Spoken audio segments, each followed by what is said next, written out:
Hello बच्चों, welcome back exam decoder में। आज मैं भारत भूगोल का जो है कंप्लीट वीडियो लाया हूँ। इसके अंतर्गत मैंने कहा सभी टॉपिक को जो है कवर किया गया है। ठीक है, तो इसके अंतर्गत हमने कहा जितने चैप्टर भारत भूगोल में बनते हैं सारे चैप्टर को मैंने इसमें कवर किया हुआ है। ये अपने आप में एक मास्टर वीडियो होगा। आप जैसे जैसे इस वीडियो को देखते जाएंगे आपको पता चलता जाएगा कि सारे क्वेश्चन जो हमने कहा इसमें कवर किया गया है। सारे टॉपिक से हमने कहा इसमें क्वेश्चन को मैंने रखा हुआ है। ठीक है, तो ये मास्टर वीडियो है। इसमें हमने कहा थोड़ा सा बड़ा वीडियो होगा, लेकिन हमने कहा इस वीडियो को आप देख लेते हैं तो आपका हमने कहा जो भारत का भूगोल है ये बहुत बेहतरीन तरीके से जो आपका तैयार हो जाएगा। ठीक है, तो चलिए पहला क्वेश्चन स्टार्ट करते हैं।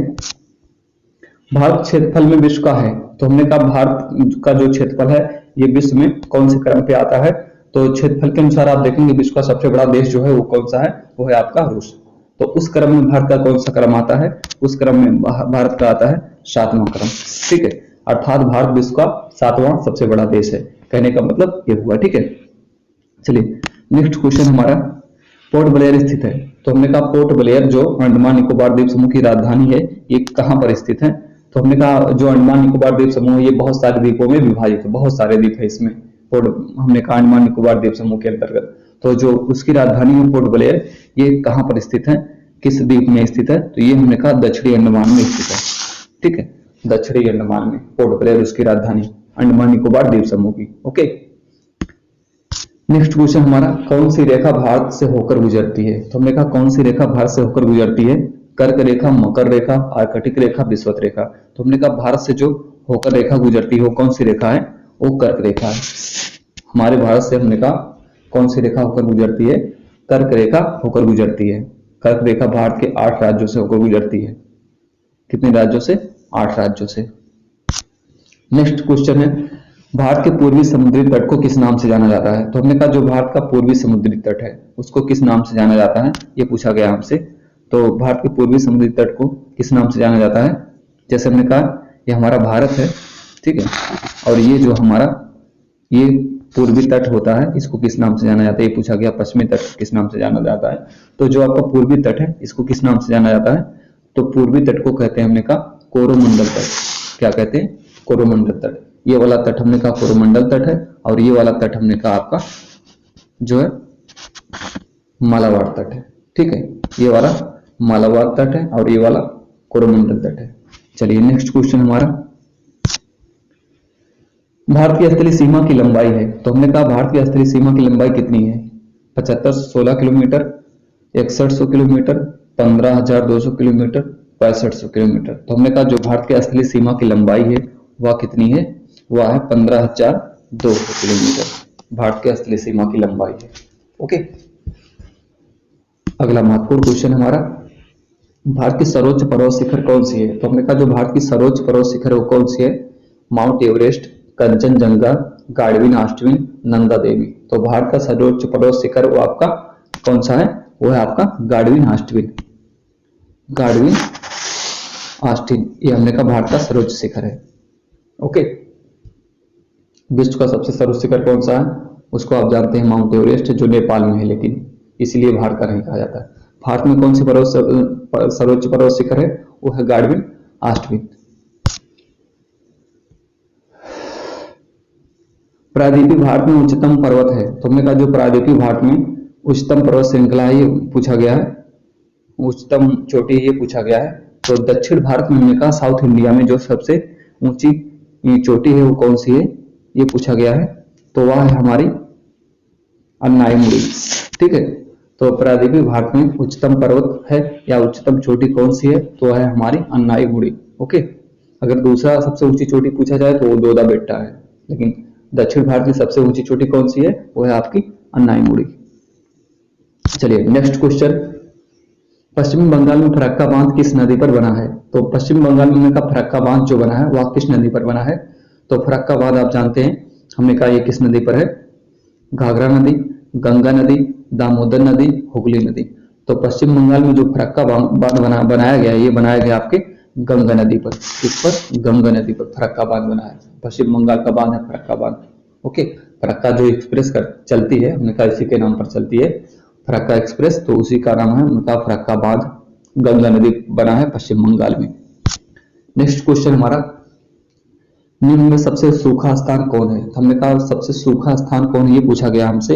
लेह, जयपुर, जैसलमेर, श्रीनगर। तो हमने कहा जो सबसे सूखा स्थान है वो कौन सा है? वो हमारा है जैसलमेर, जयपुर, लेह। तो सबसे सूखा स्थान हमारा है ये आपका है जैसलमेर। ठीक है। अगला प्रश्न हमारा, भारत के पूर्वी तट पर स्थित पत्तन है, पूर्वी तट पर स्थित बंदरगाह कौन है? पत्तन का मतलब होता है बंदरगाह। तो पूर्वी तट पर स्थित पत्तन कौन है या बंदरगाह कौन है ये पूछा गया हमसे। तो इसमें से कौन सा होगा? तो देखिए, जो हमने कहा पूर्वी तट पर स्थित पत्तन या बंदरगाह है वो है आपका हल्दिया, कांडला। हल्दिया तो आपका पूरब में है लेकिन कांडला पश्चिम, ये नहीं सही होगा। प्रादीप और कांडला ये भी नहीं सही होगा। हल्दिया, कोची ये भी जो है नहीं सही होगा। प्रादीप और हमने कहा हल्दिया। ठीक है। तो इसमें हमने कहा जो है कौन सा विकल्प आपका सही होगा? तो इसमें सही होगा आपका प्रादीप और हल्दिया। ये डी वाला ऑप्शन हमारा क्या है? सही होगा। प्रादीप और हल्दिया ये आपके पूर्वी तट पर स्थित बंदरगाह है। ठीक है, या पत्तन है, याद रखिएगा। अगला महत्वपूर्ण क्वेश्चन हमारा, भारत में जनसंख्या वृद्धि का कारण है। तो हमने कहा जो भारत में जनसंख्या वृद्धि का कारण है वो क्या है? जन्म दर में बढ़ोतरी, मृत्यु दर में गिरावट, कम उम्र में विवाह, आर्थिक प्रगति। तो हमने कहा जो भारत में जनसंख्या वृद्धि का कारण है वो हमने कहा मृत्यु दर में गिरावट है। क्या है? मृत्यु दर में गिरावट।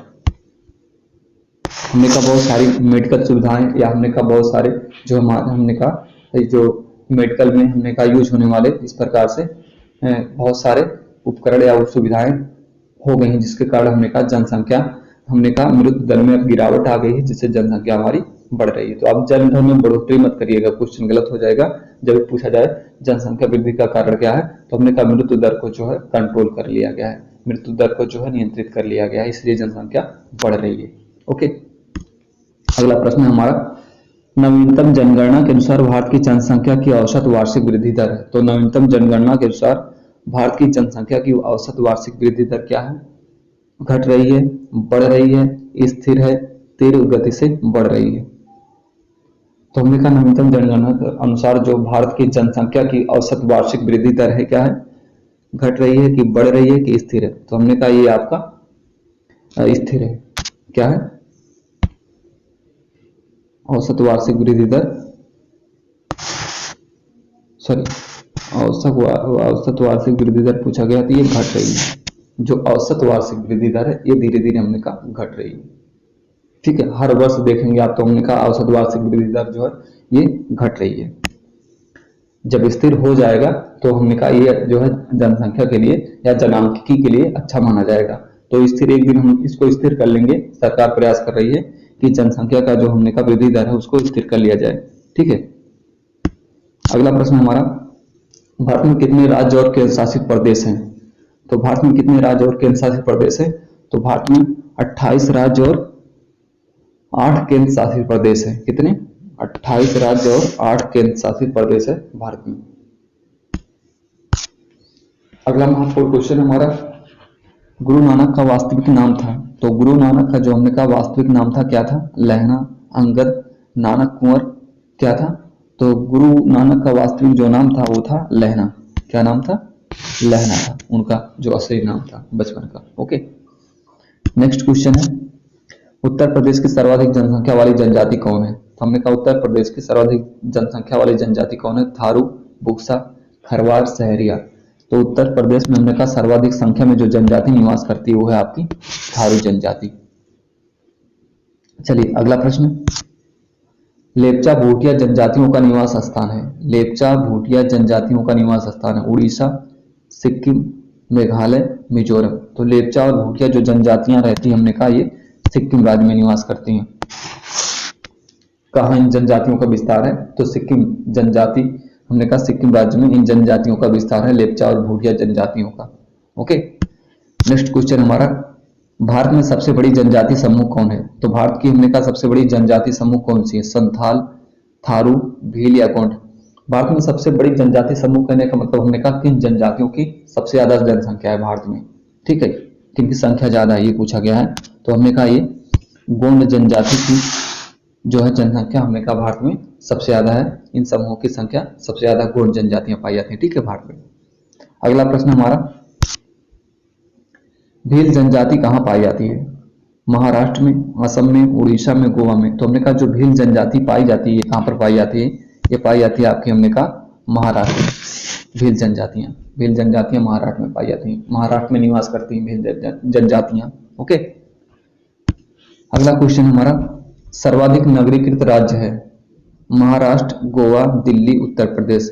तो सर्वाधिक हमने कहा शहरीकरण किसका हुआ है, किस राज्य का, या सर्वाधिक जो हमने कहा नगरीकृत राज्य कौन सा है?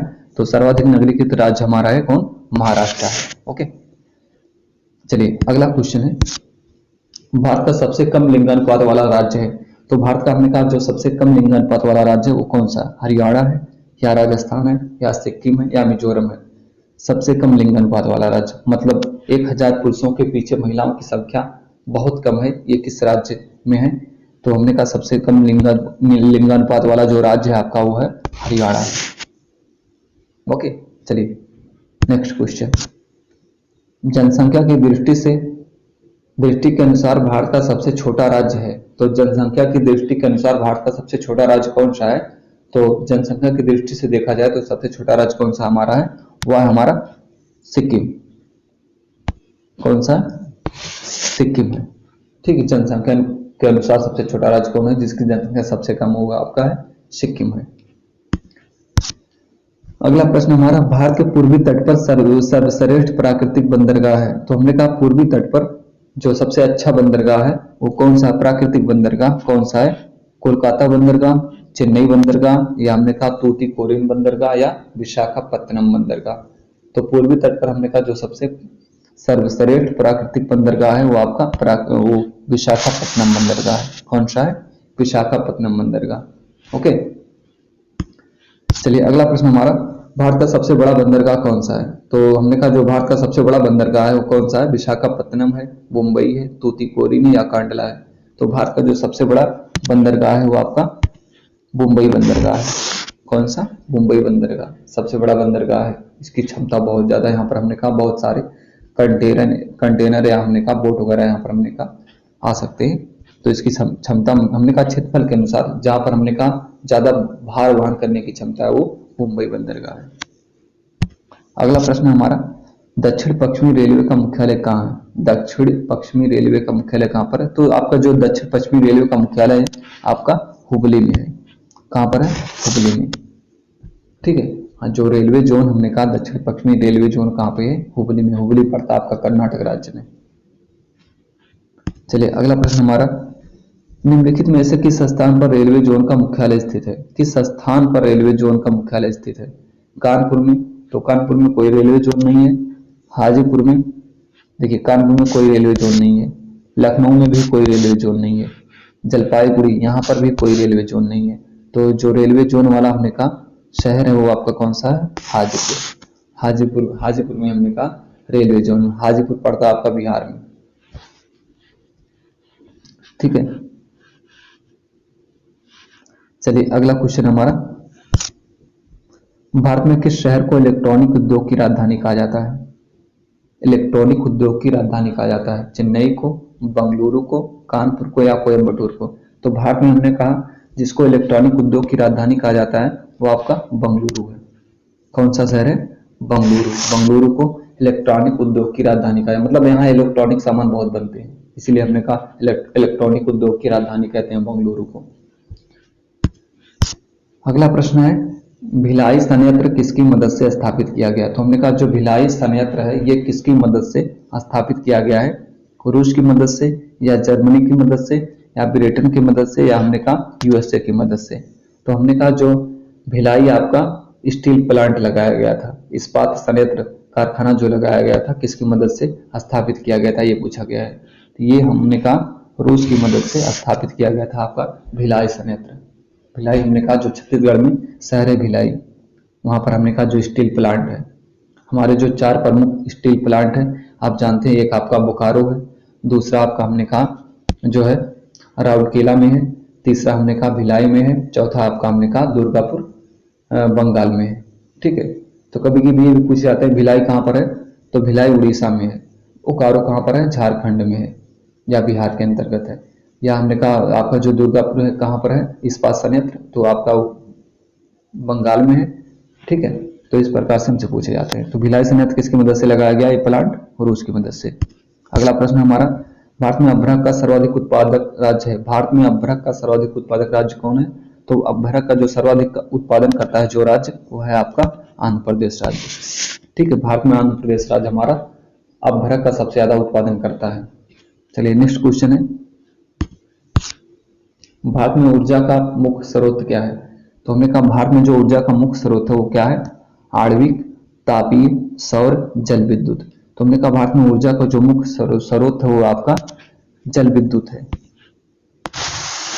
जल विद्युत स्रोत, ओके। अगला प्रश्न हमारा, भारत का पहला परमाणु ऊर्जा उत्पादन केंद्र है। भारत का पहला परमाणु ऊर्जा उत्पादन केंद्र कौन सा है, तो ये हमने कहा तारापुर महाराष्ट्र में। जो पहला हमने कहा न्यूक्लियर पावर प्लांट लगाया गया था, कौन सा लगाया गया था, तो हमने कहा ये लगाया गया था तारापुर महाराष्ट्र में। कौन सा nuclear power plant, Tarapur nuclear power plant कहाँ पे लगाया गया, महाराष्ट्र में लगाया गया, भारत का पहला परमाणु ऊर्जा केंद्र, ओके। अगला क्वेश्चन है, भारत का सबसे बड़ा मूंगफली उत्पादक का राज्य है। तो मूंगफली का सबसे ज्यादा उत्पादन कौन करता है, मूंगफली सबसे ज्यादा कहाँ उत्पादित होता है, ये पूछा गया है। तो मूंगफली का जो सबसे ज्यादा उत्पादन करने वाला राज्य वर्तमान में वो है आपका गुजरात। यहाँ सबसे ज्यादा मूंगफली का उत्पादन होता है, ठीक है। अगला प्रश्न हमारा, कौन नकदी फसल नहीं है। नकदी फसल कौन सी नहीं है पूछा गया हमसे। तो इसमें कपास दिया हुआ है, जूट दिया हुआ है, गन्ना दिया हुआ है, चावल दिया हुआ है। तो जो नकदी फसल नहीं है वो कौन सा है, नहीं है। तो आप जानते हैं जो आपका कपास है एक नकदी फसल है, जूट भी आपका नकदी फसल है, गन्ना भी आपका नकदी फसल है। नकदी फसल का मतलब होता है जिसको बेचकर हम तुरंत कैश करा सकते हैं, या हमने कहा कि जो है जो है ज्यादा व्यापारिक दृष्टि से जिन फसलों का उत्पादन किया जाता है उसको नकदी फसल कहते हैं, ठीक है। जो अनाज में नहीं आते, तो ये हमने कहा चावल आपका नकदी फसल नहीं है, बाकी सारे जो है नकदी फसल हैं। चावल, गेहूं, दाल ये सारे नकदी फसलों में नहीं आते। बाकी हमने कहा कपास है, जूट है, गन्ना है, आपका जो है मूंगफली है, ये सारे हमने कहा जो फसलें होती हैं ये आपके किस में आती हैं, हमने कहा नकदी फसलों में आती हैं। तंबाकू वगैरह नकदी फसलों में आती हैं, तंबाकू को भी नकदी फसल कहा जाता है। अगला प्रश्न हमारा, भारत में सिंचाई का प्रमुख साधन है। तो भारत में सिंचाई का प्रमुख साधन कौन सा है, नलकूप, कुआं, नहर, कुआं और नलकूप।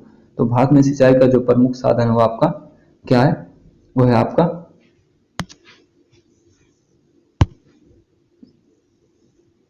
नलकूप, ठीक है। भारत में सिंचाई का प्रमुख साधन नलकूप है। इसके बाद अगला प्रश्न हमारा, भारत में नहर द्वारा सिंचाई में कौन राज्य अग्रणी है। मतलब सबसे ज्यादा नहरों से सिंचाई किस राज्य में होती है, पूछा गया है। पंजाब में, हरियाणा में, राजस्थान में, उत्तर प्रदेश में। तो हमने कहा नहरों के माध्यम से जो सबसे ज्यादा सिंचाई होती है वो आपके राजस्थान में होती है। यहाँ का हमने कहा सिंचाई करने के लिए मुख्य साधन क्या है, नहरें हैं, ओके। अगला क्वेश्चन हमारा, मिट्टी में कृषि के लिए सिंचाई की आवश्यकता नहीं होती। तो हमने कहा मिट्टी में, किस मिट्टी में कृषि के लिए सिंचाई की आवश्यकता नहीं होती, काली मिट्टी, लाल मिट्टी, जलोढ़ मिट्टी और हमने कहा लैटराइट मिट्टी।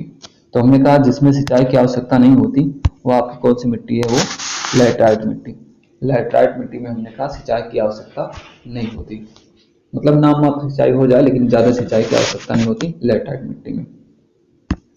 चलिए अगला प्रश्न हमारा, गंगा के मैदान की पुरानी कछारी मिट्टी को क्या कहते हैं। तो हमने कहा जो गंगा का मैदान है वहां पर जो कछारी मिट्टी को क्या कहा जाता है, पुरानी कछारी मिट्टी को, तो उसको खादर कहा जाता है। जो पुरानी कछारी मिट्टी है, कछारी मिट्टी का मतलब होता है जो नदी के किनारे किनारे हमने कहा जिन मिट्टियों का निर्माण हुआ है उनको कछारी मिट्टी कहा जाता है। तो और पुरानी कछारी का मतलब जो अच्छी मिट्टी होती है, मतलब काफी लंबे समय से वो एक के ऊपर एक हमने कहा जो हमने कहा कचरा जमता जाता है, तो हमने कहा ये काफी लंबे समय के बाद वो अच्छी मिट्टी का निर्माण कर देता है, ठीक है। तो पुरानी कछारी मिट्टी को क्या कहते हैं, खादर कहते हैं। अगर पूछा जाता नई कछारी मिट्टी को क्या कहते हैं तो उसको बांगर कहते हैं। ओके, नेक्स्ट क्वेश्चन है नामदफा वन्यजीव अभ्यारण्य किस राज्य में है? तो नामदफा वन्यजीव जो अभ्यारण्य किस राज्य में है? ये अरुणाचल प्रदेश में है। कहाँ पे? नामदफा वन्यजीव अभ्यारण्य तो अरुणाचल प्रदेश में है नामदफा वन्यजीव अभ्यारण्य। अगला क्वेश्चन है सुमेलित कीजिए। सुमेलित करना हमको गिरवन Rajasthan, Bharat century Madhya Pradesh, Bandhavgarh century Assam, Kaziranga century Gujarat. तो इसका सुमेल कैसे करना है?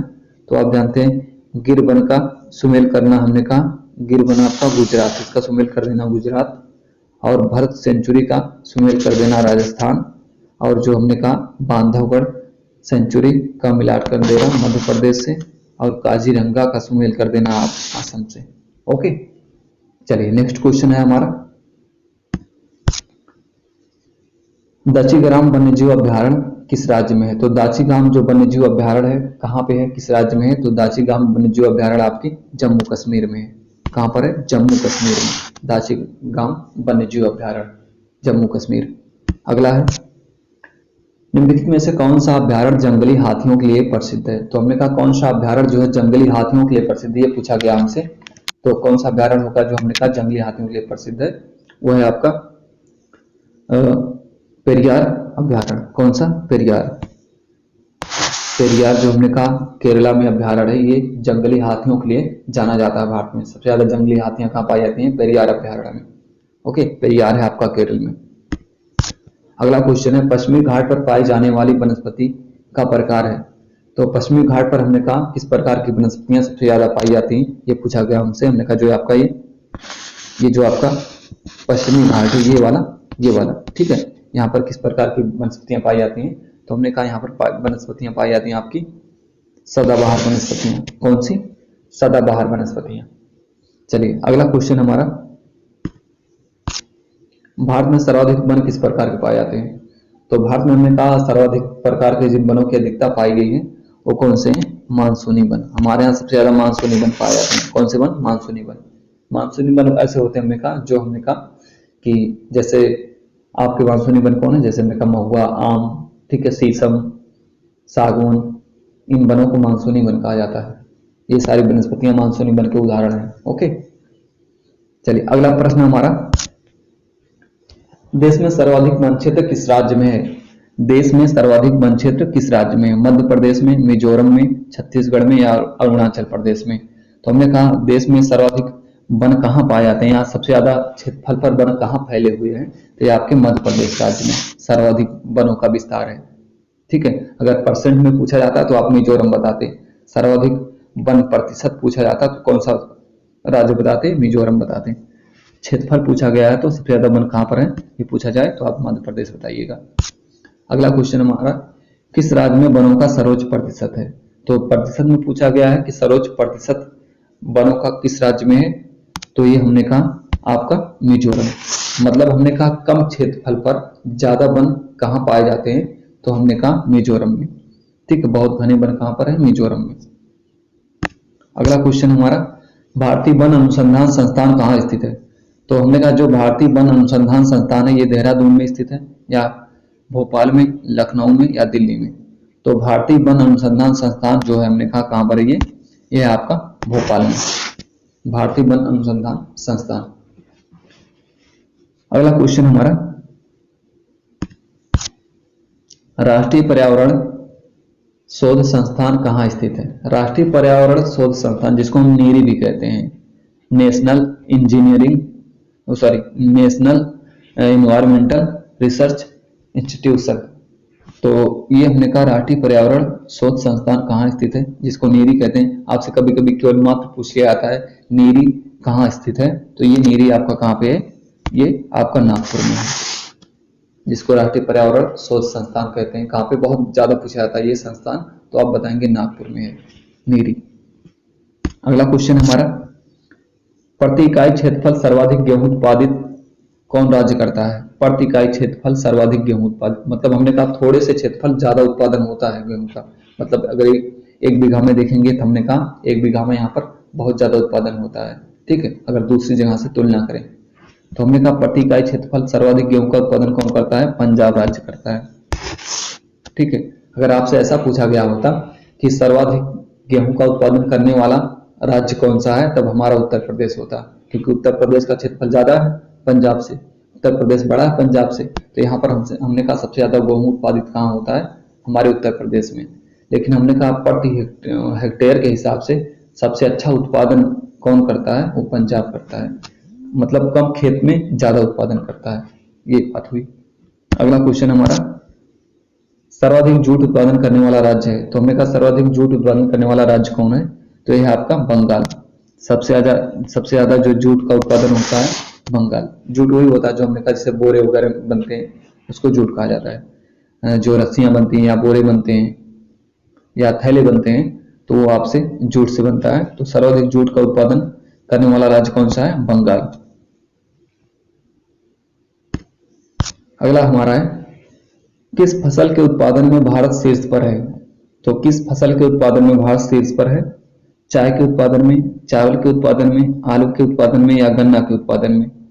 आप जानते हैं तो किस फसल के उत्पादन में भारत हमने कहा शीर्ष स्थान रखता है, तो वह आपका है आलू। आलू उत्पादन में हमने कहा भारत जो है प्रथम स्थान रखता है, ठीक है। अगला क्वेश्चन हमारा, उत्तर प्रदेश में किस प्रकार की मिट्टी पाई जाती है, काली मिट्टी, बलुई मिट्टी, पीली मिट्टी, जलोढ़ मिट्टी। तो हमने कहा उत्तर प्रदेश में किस प्रकार की मिट्टी पाई जाती है, तो जलोढ़ मिट्टी पाई जाती है। कौन सी मिट्टी, जलोढ़ मिट्टी। हमारा जो गंगा क्षेत्र का पूरा मैदान है वह जलोढ़ मिट्टी से ही हमने कहा फटा पड़ा है, ठीक है। जलोढ़ मिट्टी ही पाई जाती है पूरे गंगा के क्षेत्र में। तो हमारी यूपी में भी हमने कहा जलोढ़ मिट्टी पाई जाती है, क्योंकि गंगा नदी कहाँ से बहती है, हमारी यूपी से होकर बहती है, ठीक है, 28 जिलों से होकर बहती है। अगला क्वेश्चन हमारा, सर्वाधिक जलोढ़ मिट्टी का क्षेत्र है, सर्वाधिक जलोढ़ मिट्टी का क्षेत्र है पश्चिमी घाट, पूर्वी घाट, उत्तर का मैदान, पर्वतीय क्षेत्र। तो हमने अभी आपको बताया जो है सर्वाधिक जलोढ़ मिट्टी कहाँ पाई जाती है, गंगा के आसपास के क्षेत्रों में। तो कौन सा सही आंसर होगा, उत्तर का मैदान।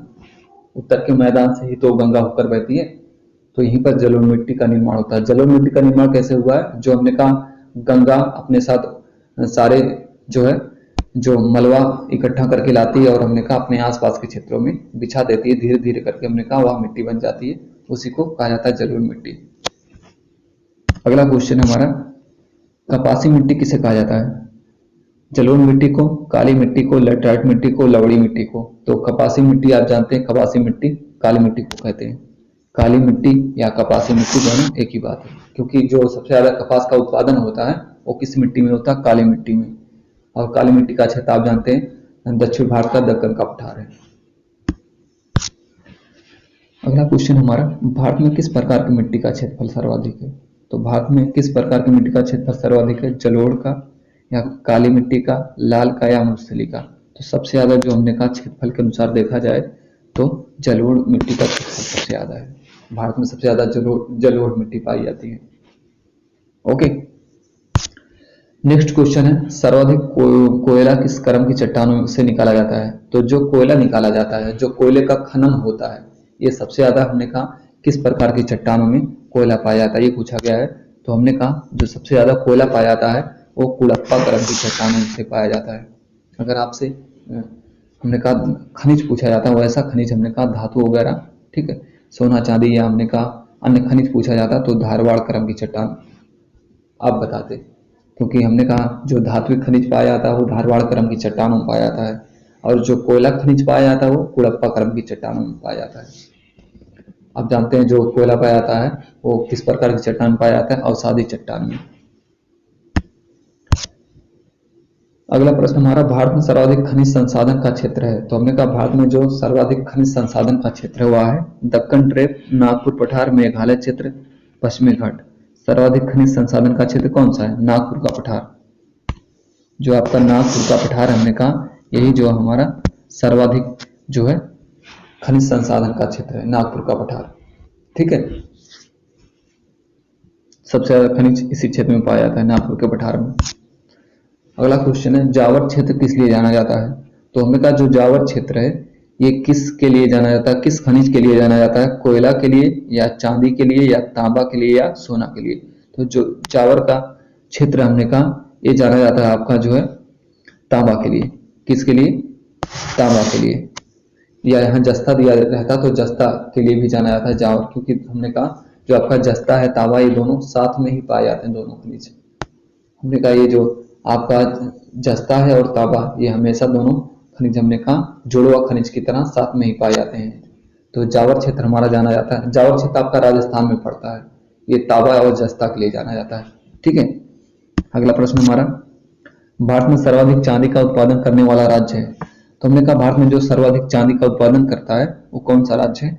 उड़ीसा, मध्य प्रदेश, राजस्थान, कर्नाटक। तो भारत में सर्वाधिक चांदी का उत्पादन करने वाला राज्य कौन है? वो है हमारा मध्य प्रदेश। सबसे ज्यादा चांदी का उत्पादन मध्य प्रदेश में होता है। वैसे खनन अगर देखा जाए कि सबसे ज्यादा चांदी का खनन कहाँ से किया जाता है, तो ये किया जाता है राजस्थान से। लेकिन वर्तमान में उत्पादन कौन कर रहा है चांदी का सबसे ज्यादा?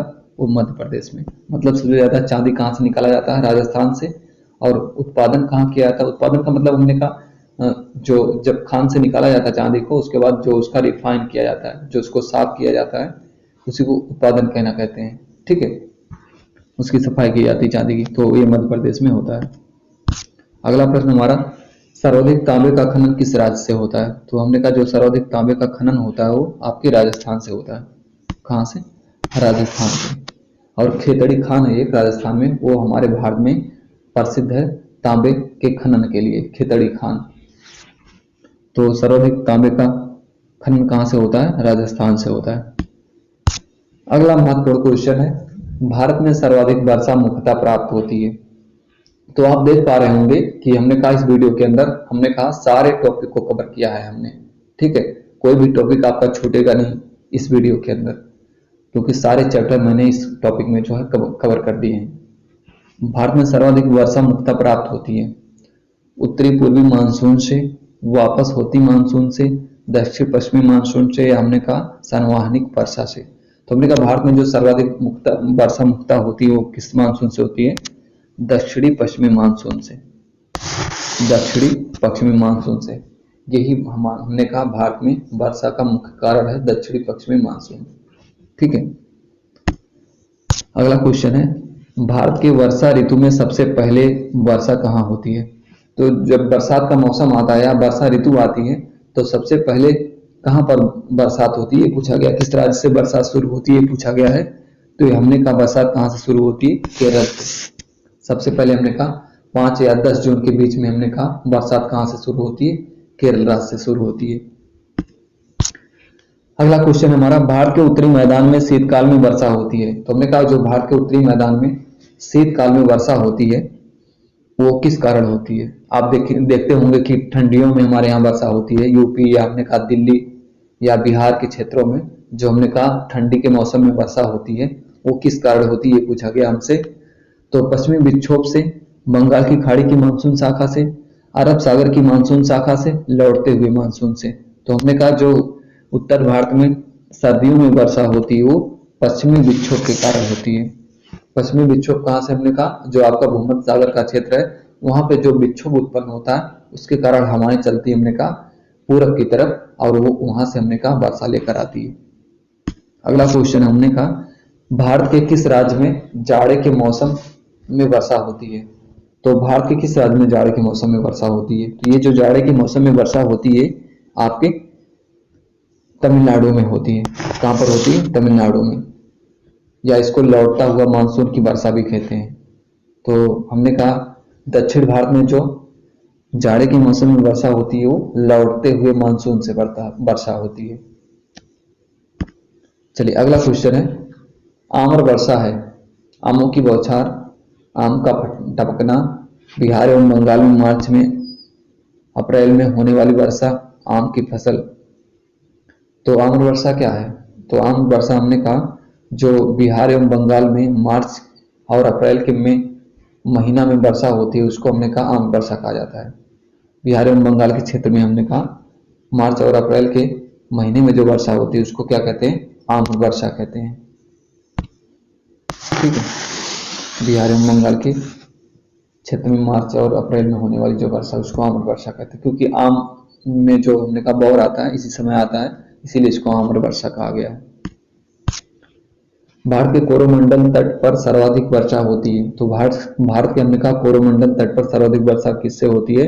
तो हमने कहा लौटते हुए मानसून से होती है। तो किस महीने में होती है पूछा गया हमसे? जून सितंबर में, जनवरी से फरवरी में, मार्च में, अक्टूबर से नवंबर में। तो हमने कहा जो कोरोमंडल तट पर सर्वाधिक वर्षा होती है किस महीने में होती है, ये पूछा गया हमसे। तो जून से सितंबर में, जनवरी से फरवरी में, मार्च में। तो ये जो वर्षा होती है ये आपकी होती है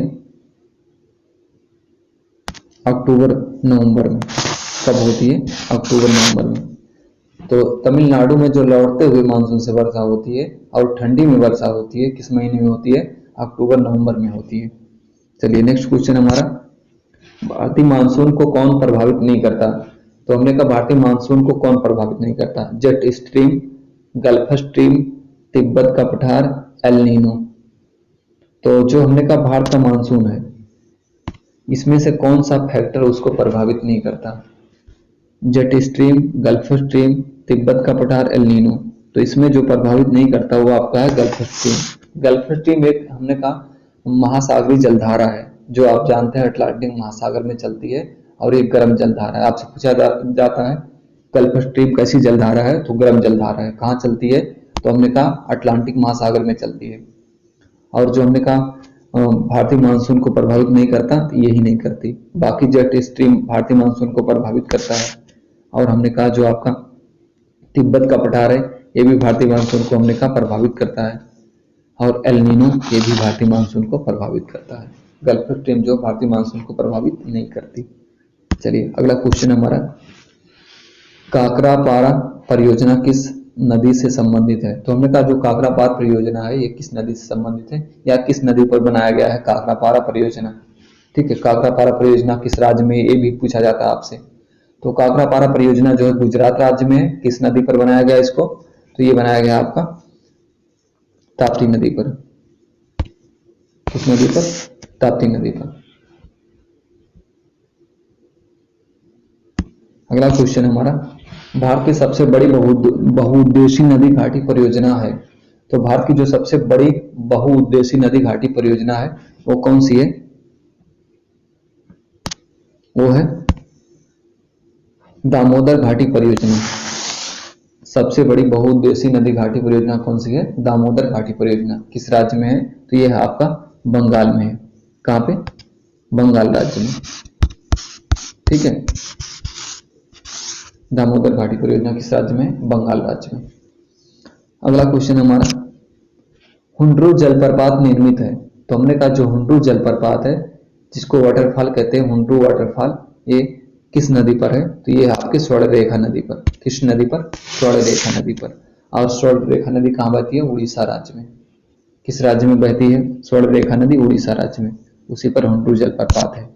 अगला क्वेश्चन हमारा, धुआंधार जलप्रपात किस नदी पर स्थित है? तो ये जो धुआंधार जलप्रपात है ये आपका नर्मदा नदी पर स्थित है। धुआंधार जलप्रपात नर्मदा नदी, मध्य प्रदेश में। ओके, नेक्स्ट क्वेश्चन है, सुमेलित कीजिए। सुमेलित करना इसको। झील है और हमने कहा राज्यों का क्रम दिया हुआ है। तो लोकटक झील कहां पर है? तो लोकटक झील आपका, इसका सुमेल करना है मणिपुर से। पुलिकट झील आपका कहां पे है? तो पुलिकट झील आपका कहां पे है? तो ये है आपका, पहले बूलर झील देख लेते हैं। बूलर झील कहां पर है? बूलर है आपका आंध्र प्रदेश में। लोनार कहां पे है आपका? ये है आपका महाराष्ट्र में। ठीक है, और जो आपका पुलिकट झील है, पुलिकट है आपका ये केरल में। कहां पे है? केरल में। कश्मीर को आप केरल बना लीजिए, केरल। ओके, तो लोकटक झील मणिपुर, पुलिकट झील हमने कहा केरल में, और लोनार झील महाराष्ट्र में। बुलर झील आपका जो है कहां पे? आंध्र प्रदेश में। एक मिनट, सॉरी गलत हो रहा है, फिर से देखते हैं इसको। हमने कहा लोकटक झील कहां पर है? लोकटक मणिपुर में। कहां पे? लोकटक मणिपुर में। बूलर आपका है जम्मू कश्मीर में, कहाँ पे? जम्मू कश्मीर में। लोनार है आपका महाराष्ट्र में, ठीक है, लोनार है महाराष्ट्र में, और पुलिकट है आपका आंध्र प्रदेश में, ठीक है, ये सही सुमेल होगा। चलिए नेक्स्ट क्वेश्चन है, कयाल क्या है? तो ये जो कयाल है हमने कहा ये क्या है? तो कयाल आपका हमने कहा एक लैगून झील होता है। तो इसमें कौन सा विकल्प सही होगा? डी, केरल के लैगून झील को कयाल कहा जाता है। अगला क्वेश्चन है, विशालतम लैगून निर्मित झील कौन सी है? तो हमने कहा जो विशालतम लैगून निर्मित झील है कौन सी है? ये लोकटक झील है, चिल्का झील है, पुलिकट झील है या कोलेरू झील है? तो जो सबसे हमने कहा बड़ी लैगून निर्मित झील है वो आपकी चिल्का झील है। और चिल्का झील कहाँ पर है? उड़ीसा में। कहाँ पे है? हमने कहा चिल्का झील, यह है आपके उड़ीसा राज्य में, चिल्का झील, उड़ीसा राज्य। ओके, अगला क्वेश्चन हमारा, सुमेलित कीजिए, सुमेलित करना हमको, कावेरी नदी का, कृष्णा नदी का, नर्मदा नदी का, चंबल नदी का। तो कावेरी नदी का सुमेल किससे करें? तो कावेरी नदी आपका हमने कहा इसका सुमेल करना है मैटूर बांध। कावेरी नदी पर कौन बांध बना है? मैटूर बांध बना है। कृष्णा नदी पर कौन सा बांध बना है? हमने कहा कृष्णा नदी पर आपका बना है अलमाटी बांध। अलमाटी बांध कहाँ बना है? कृष्णा नदी पर। और नर्मदा नदी पर आपका बना है हमने कहा सरदार सरोवर बांध बना है नर्मदा नदी पर। चंबल नदी पर कौन सा? गांधी सागर बांध बना हुआ है, ठीक है। इस प्रकार से सही सुमेल होगा, कावेरी नदी, मैटूर बांध, कृष्णा नदी, अलमाटी बांध, नर्मदा नदी, सरदार सरोवर बांध, चंबल नदी, गांधी सागर बांध, ठीक है, ये सही सुमेल है। चलिए अगला क्वेश्चन हमारा, गांधी सागर, जवाहर सागर तथा राणा प्रताप सागर बांध किस नदी पर है? तो गांधी सागर, जवाहर सागर और राणा प्रताप सागर बांध किस नदी पर है? तो ये हमने कहा चंबल नदी पर है। किस नदी पर? चंबल नदी पर। ये सारे बांध कहाँ बनाए गए हैं? चंबल नदी पर बनाए गए हैं।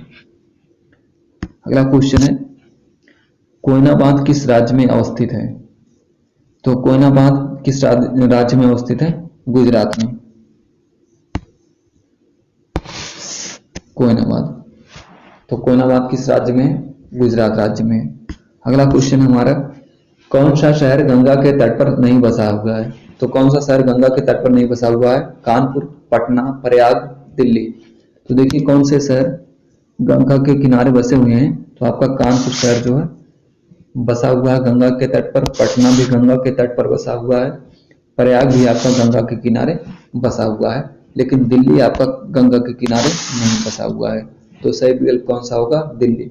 दिल्ली आपका यमुना नदी के किनारे बसा हुआ है। यमुना जो बहती है दिल्ली से होकर बहती है, ठीक है। अगला क्वेश्चन हमारा, नवनिर्मित श्री रामचंद्र मंदिर किस नदी के तट पर स्थित है? तो हमने कहा जो अभी राम मंदिर का निर्माण हुआ है, हमने कहा ये किस नदी के तट पर है, ये पूछा गया है। तो किस नदी के तट पर है? सरजू नदी के तट पर, ठीक है। जो राम मंदिर का निर्माण किया गया है या किस नदी के किनारे किया गया है? सरजू नदी के किनारे किया गया है। अगला क्वेश्चन है, श्रीनगर किस नदी के तट पर स्थित है? तो श्रीनगर जो हमने कहा जम्मू कश्मीर की राजधानी थी श्रीनगर, ये किस नदी के किनारे बसा हुआ है? ये शहर श्रीनगर किस नदी के किनारे है? तो ये है आपका जो है सतलुज नदी के किनारे। श्रीनगर किस नदी के किनारे? सतलुज नदी के किनारे।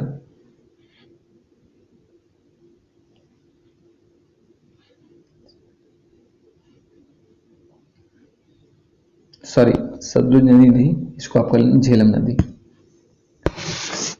जो आपका श्रीनगर हमने कहा श्रीनगर झेलम नदी किनारे बसा हुआ है। अगला क्वेश्चन चलिएगा, दामोदर नदी निकलती है, तो दामोदर नदी कहां से निकलती है? तिब्बत के पहाड़ी से, छोटा नागपुर के पठार से, नैनीताल के पास से या सोमेश्वर पहाड़ी से? तो दामोदर नदी जो निकलती है कहां से निकलती है पूछा गया हमसे। तो ये निकलती है कहां से? ये निकलती है छोटा नागपुर के पठार से। दामोदर नदी, दामोदर नदी हमने कहा जो झारखंड में छोटा नागपुर का पठार है यहीं से निकलती है, और हमने कहा पूरब की तरफ प्रवाहित होते हुए ये उड़ीसा राज्य में बहते हुए बंगाल की खाड़ी में समाहित हो जाती है दामोदर नदी। अगला क्वेश्चन है, विनाशक नदी कहलाती है, किसको विनाशक नदी कहा जाता है? तो विनाशक नदी कोसी नदी को कहा जाता है, या बिहार की शोक भी कहते हैं कोसी नदी को, इसीलिए इसको विनाशक नदी कहा जाता है क्योंकि अपना मार्ग परिवर्तन भी करती है। तो मार्ग परिवर्तन के लिए कौन सी नदी जानी जाती है, उसको भी कहा जाता है कोसी नदी।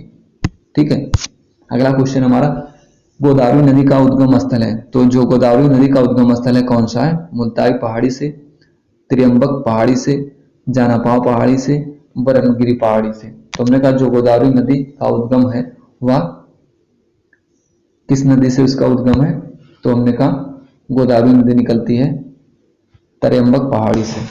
कहाँ से निकलती है, त्रियंबक पहाड़ी से। नासिक में है त्रियंबक पहाड़ी, नासिक जिले में, महाराष्ट्र के नासिक जिले में त्रियंबक पहाड़ी पड़ती है, वहीं से गोदावरी नदी का उद्गम होता है और पूरब की ओर बढ़ते हुए बंगाल की खाड़ी में गोदावरी नदी समाहित हो जाती है।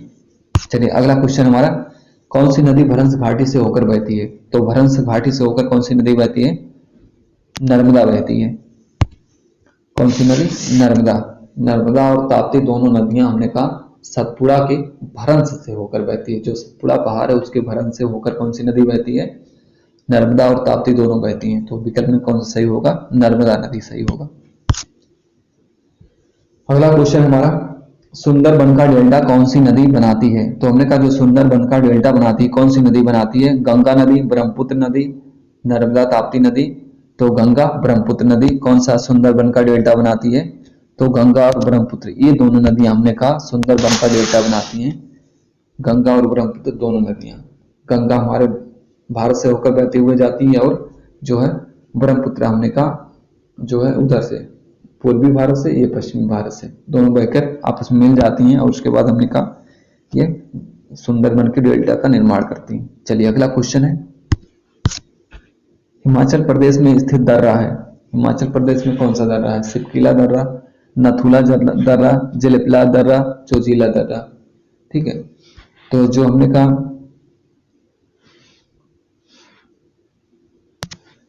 आपका सिपकिला दर्रा है, ये किस राज्य में है, ये आपका हिमाचल प्रदेश में है। तो हिमाचल प्रदेश में स्थित दर्रा कौन सा है, सिपकिला।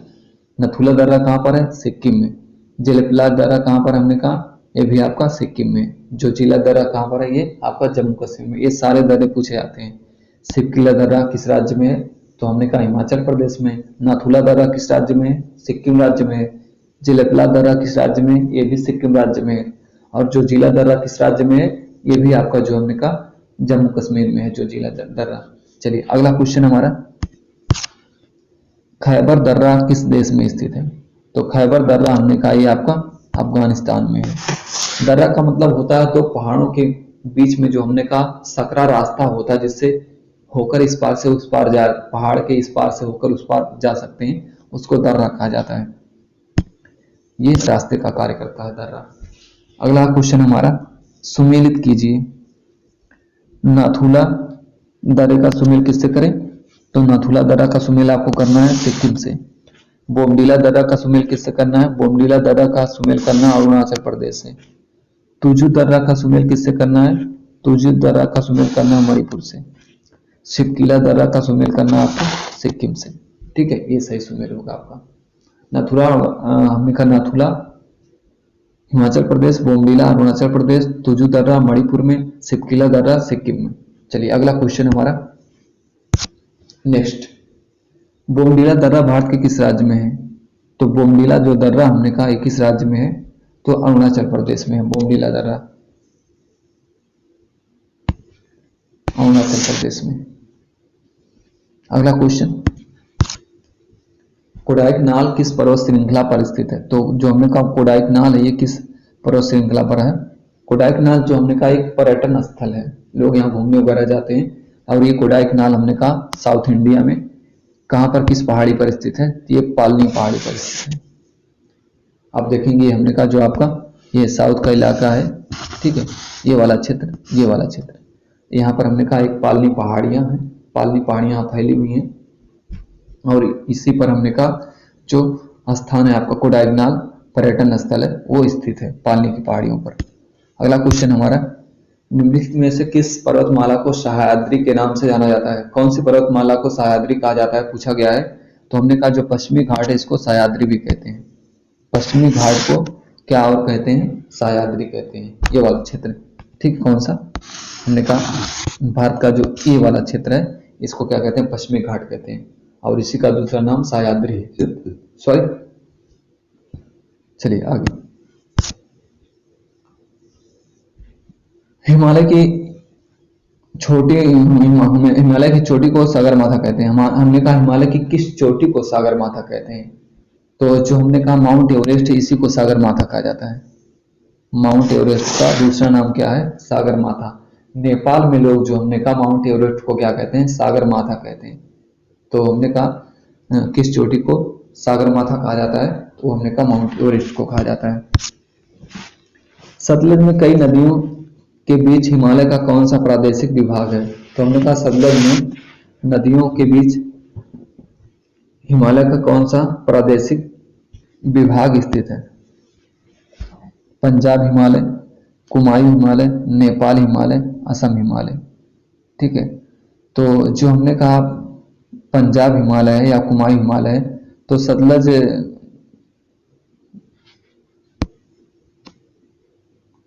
सिंधु है, सतलज है, सतलज के बाद हमने कहा काली नदी है, और उसके बाद हमने कहा ये है, जो सारी चीजें हैं। तो इसमें ये पूछा गया है कि हमने कहा किस किस के मध्य है?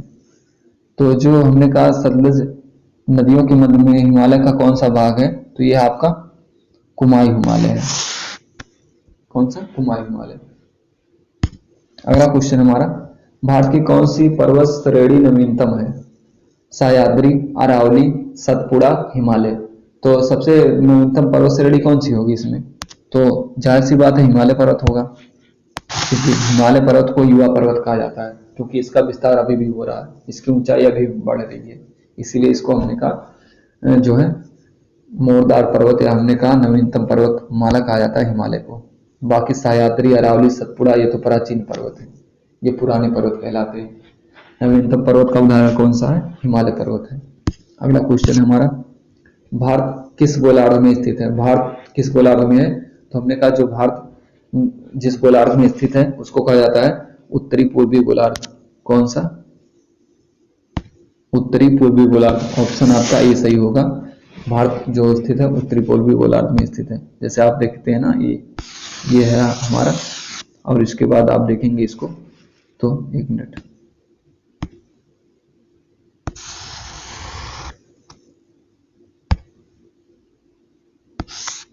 ऐसे हमने इसको 4 भागों में बांट दिया। तो उत्तरी पूर्वी गोलार्ध कौन सा होगा? ये वाला गोलार्ध, क्योंकि भारत यहीं पर है, यहीं पर, तो इसको कहा जाता है उत्तरी पूर्वी गोलार्ध।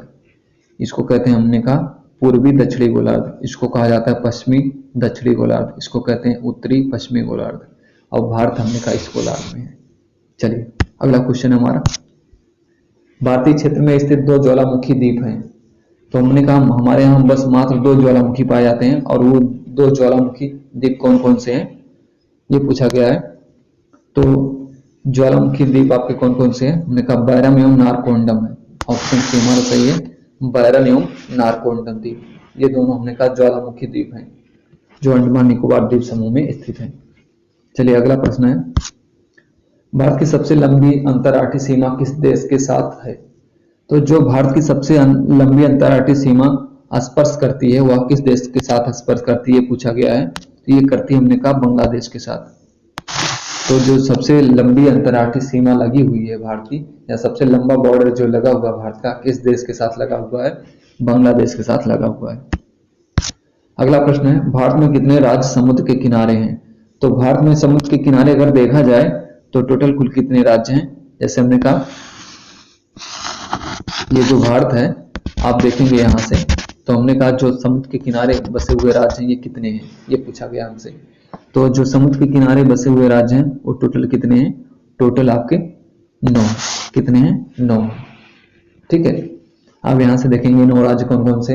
एक आपका पहला राज्य गुजरात है, गुजरात के बाद आपका महाराष्ट्र है दूसरा राज्य, उसके बाद महाराष्ट्र के बाद आपका कर्नाटक गोवा है, फिर कर्नाटक है, फिर आपका जो हमने कहा केरल है, केरल के बाद आपका तमिलनाडु है, और तमिलनाडु के बाद आपका आंध्र प्रदेश है, आंध्र प्रदेश के बाद आपका उड़ीसा है, उड़ीसा के बाद आपका बंगाल है। तो ये 9 राज्य ऐसे हमने कहा जो आपके कहाँ बसे हुए हैं? आपके तटीय राज्य में, जहां से हमने कहा समुद्र जहां पर कोई ना कोई समुद्री रेखा या समुद्री तट जरूर है। तो समुद्री तट वाले राज्य 9 है। चलिए अगला प्रश्न हमारा, किस राज्य से होकर कर्क रेखा नहीं गुजरती? तो हमने आपको बताया था कि जो कर्क रेखा हमारे भारत से होकर गुजरती है वो 8 राज्यों से होकर गुजरती है। तो इसमें से किस राज्य से होकर नहीं गुजरती, ये पूछा गया हमसे। तो देखिए बिहार से होकर हमने कहा नहीं गुजरती, जो हमारी कर्क रेखा है वो बिहार से होकर नहीं गुजरती। बाकी हमने कहा राजस्थान से होकर गुजरती है कर्क रेखा, गुजरात से होकर गुजरती है कर्क रेखा और पश्चिम बंगाल से होकर गुजरती है कर्क रेखा, लेकिन हमने कहा बिहार से होकर कर्क रेखा नहीं गुजरती।